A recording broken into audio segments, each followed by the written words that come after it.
Bismillahirrahmanirrahim. Assalamualaikum warahmatullahi wabarakatuh. Perkenalkan, saya Introducing myself.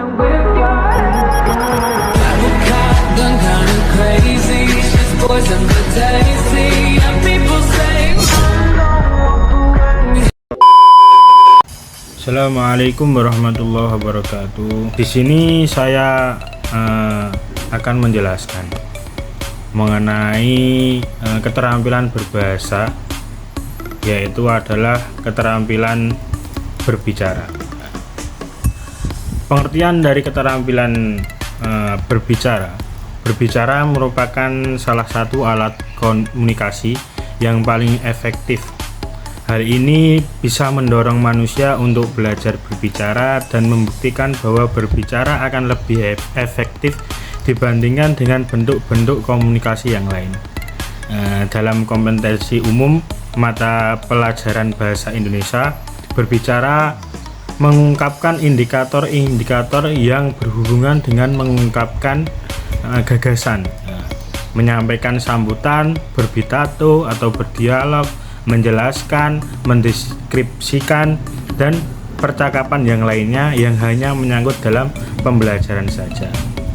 Lalu menurut para ahli, berbicara adalah aktivitas berbahasa kedua yang dilakukan manusia dalam kehidupan berbahasa, yaitu setelah aktivitas mendengarkan berdasarkan bunyi-bunyi yang didengar itu. Kemudian manusia belajar untuk mengungkapkan dan akhirnya terampil berbicara. Dapat dikatakan bahwa berbicara merupakan suatu sistem tanda-tanda yang dapat didengar dan yang kelihatan, yang memanfaatkan sejumlah otot tubuh manusia demi maksud dan tujuan gagasan atau ide-ide yang dikombinasikan. Berbicara merupakan suatu bentuk perilaku manusia yang memanfaatkan faktor-faktor fisik, psikologis, neurologis, semantik, dan linguistik.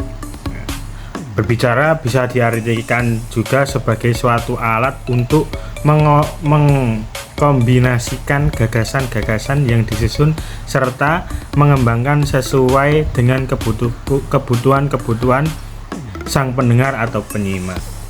Lalu yaitu tujuan berbicara. Jadi setiap kegiatan berbicara yang dilakukan oleh manusia atau kita-kita ini yaitu mempunyai maksud dan tujuannya tersendiri. Menurut para ahli, jadi tujuan yang paling utama dalam berbicara ini adalah untuk berkomunikasi, ya. Agar dapat menyampaikan pikiran secara efektif, maka sebaiknya sang pembicara atau orang yang berbicara ini memahami makna segala sesuatu yang ingin dikombinasikan. Jadi dia harus mampu mengevaluasi efek komunikasi terhadap pendengarnya, dan dia harus mengetahui prinsip-prinsip yang mendasari segala sesuatu situasi pembicaraan, baik secara umum maupun perorangan. Menurut para ahli, tujuan pembicaraan biasanya dapat dibedakan menjadi 5 golongan.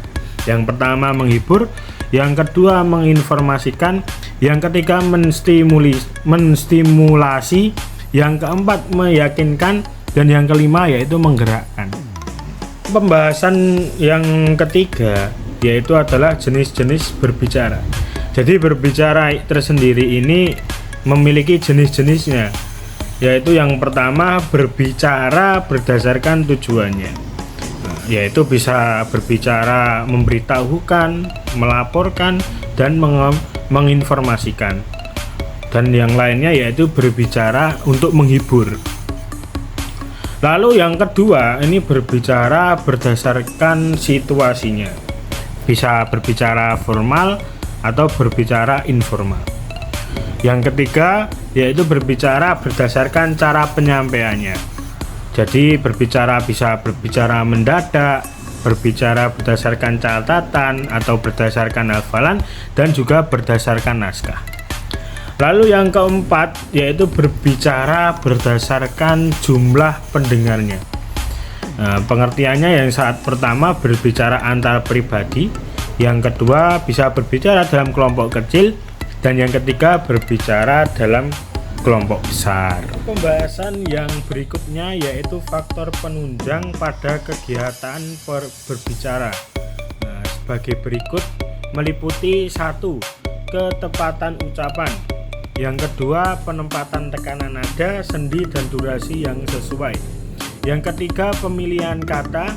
Yang keempat, ketepatan penggunaan kalimat serta tata bahasanya. Yang kelima, ketepatan sasaran pembicaraan. Lalu sedangkan faktor non kebahasaan meliputi 1. Sikap yang wajar, tenang dan tidak kaku. Yang kedua, pandangan harus diarahkan ke lawan berbicaranya. Yang ketiga, kesediaan menghargai orang lain. Yang keempat, gerak-gerik dan mimik yang tepat. 5. Kenyaringan suara. 6. Kelancaran. 7. Relevansi penalaran. 8. Penguasaan topik atau materi yang dibicarakan atau yang disampaikan kepada orang lain.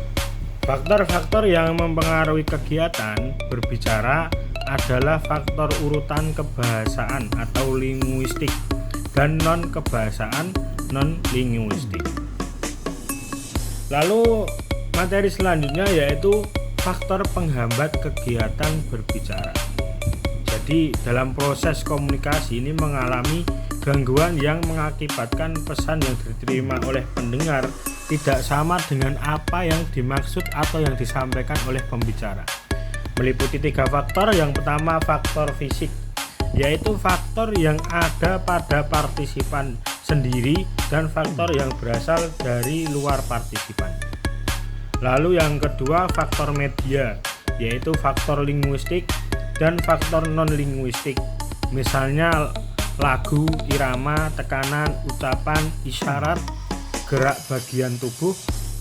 Dan yang ketiga yaitu faktor psikologis, kondisi kejiwaan partisipan, komunikasi, misalnya dalam keadaan marah, menangis, dan sakit.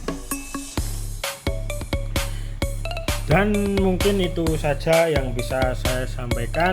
Banyak kurangnya mohon dimaafkan. Assalamualaikum warahmatullahi wabarakatuh.